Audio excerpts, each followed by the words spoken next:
You nasce un anno e mezzo fa dall'idea di fare un femminile che però potesse differenziarsi altamente per il suo contenuto esclusivo, cioè che potesse proporre sostanzialmente a queste giovani lettrici una sorta di femminile con delle rubriche nuove per il target. In un mondo fatto di internet riuscire a vedere su carta i propri idoli è sempre una cosa bellissima. Io penso che dopo averlo letto le pinze di tutto il mondo prenderanno di You e lo tagliuzzeranno per riempirne il diario, per avere quella foto sempre più vicina magari dentro un cassetto. Per fare tutto questo abbiamo anche lavorato tanto su un nuovo linguaggio di comic, perché se è vero che volevamo intercettare le lettrici che già ci seguono come Disney, volevamo in realtà catalizzare l'interesse di tutte quelle lettrici che non si riconoscono nella lettura per esempio dei comic tradizionali.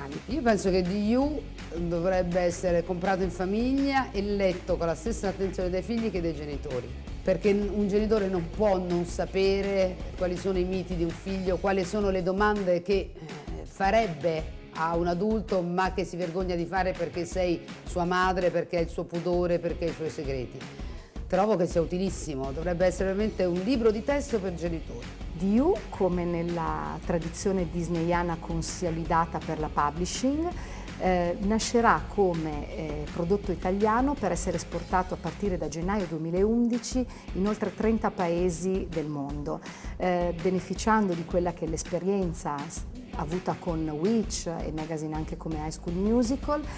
Questo giornale potrà parlare alle ragazzine di tutto il mondo grazie al fatto che comunica proprio il linguaggio delle emozioni. Se vuoi sapere una cosa che non sai, apriti di You.